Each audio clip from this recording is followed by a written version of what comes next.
সে সে দোষী ছিল না, তাকে যেই সব দোষারোপ করা হয়েছে সে দোষী ছিল না। আজকে আমাদের দেশ স্বাধীন হয়ে গেছে, অনেকে বাসায় ফিরছে। আমরা 13 বছর ধরে অপেক্ষা করছি যাতে আমার দাদাও বাসায় ফিরে।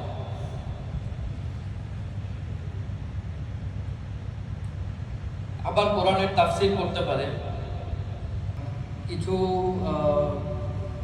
কথা আমার দাদার ব্যাপারে যা শেয়ার করার আছে সেগুলো হলো যে তার সম্পর্কে কম বেশি আপনারা সবাই ভালো জানেন, ওইভাবে আমি বিস্তারিত কিছু বলবো না। আমার সাথে তার সম্পর্ক বা পারিবারিক একজন পার্সন হিসাবে সে কেমন ছিল একটু বলবো। যে আমরা ছোটবেলার থেকে আমার দাদার যে সম্পর্ক বা আমার ভাই বোন যারা আছে তাদের সাথে যেরকম সম্পর্ক ছিল, খুব ফ্রেন্ডলি একটা সম্পর্ক ছিল আলহামদুলিল্লাহ।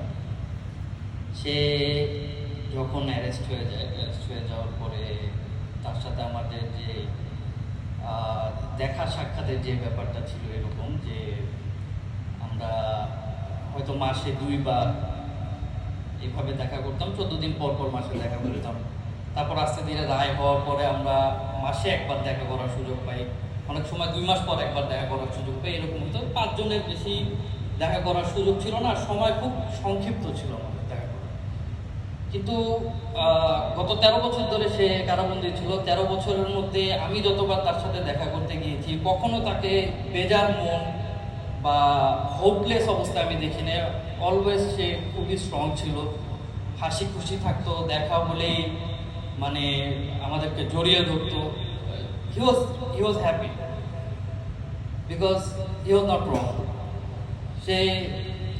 সে দোষী ছিল না, তাকে যেই সব দোষারোপ করা হয়েছে সে দোষী ছিল না, এর জন্য সে স্ট্রং ছিল আলহামদুলিল্লাহ।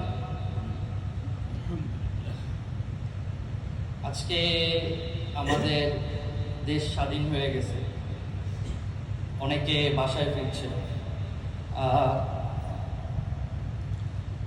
আমরা 13 বছর ধরে অপেক্ষা করছি যাতে আমার দাদাও বাসায় ফিরে।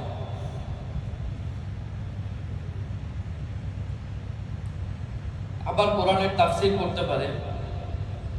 তার স্বপ্ন ছিল যে আমাদের বাংলাদেশ ইসলামী রাষ্ট্র হবে, ইসলামী কায়েম রাষ্ট্র হবে, কোরআনের প্রচার হবে এখানে। তো আলহামদুলিল্লাহ আল্লাহ তাকে, আল্লাহর বান্দা আল্লাহ নিয়ে গেছেন। এখন আমাদের দায়িত্ব হচ্ছে আমরা এখন এখানে আছি আলহামদুলিল্লাহ। আমি মিশিগানে প্রথমবার আসছি। মিশিগানে মুসলিম কমিউনিটি অনেক বড় আলহামদুলিল্লাহ। তো আমাদের চেষ্টা থাকবে যে আমরা ইসলামকে আরও বড় করি, আরও সম্প্রচার করি, ইসলাম সম্পর্কে আরও বেশি জানি, ইসলাম সম্পর্কে আরও এগিয়ে যাই। সর্বশেষ বলবো যে আমার পরিবারের জন্য আপনারা অনেকেই দোয়া করছেন, এখান থেকে অনেকেই আমার দাদার জন্য অনেকভাবে দোয়া হয়েছে, অনেক কিছু হয়েছে। এর জন্য আমরা পরিবার আপনাদের কাছে কৃতজ্ঞ এবং মোবারকবাদ জানাই আপনাদেরকে। আর সামনের জন্য আমরা দোয়া চাই এবং আমার দাদার জন্য দোয়া করবেন, আল্লাহ যাতে তাকে জান্নাতুল ফেরদাউস দান করে। আর আমি যাতে তার উত্তরসূরি হিসাবে আসতে পারি, আপনাদের সামনে কথা বলতে পারি। কারণ আমি মনে করি না আমি এখন ওই যোগ্যতা অর্জন করেছি যে আপনাদের সামনে দাঁড়িয়ে কথা বলবো। তো আল্লাহ যাতে আমাকে ওই তৌফিক দান করে, এই দোয়া করবো, এই দোয়া চাবো আপনাদের কাছে।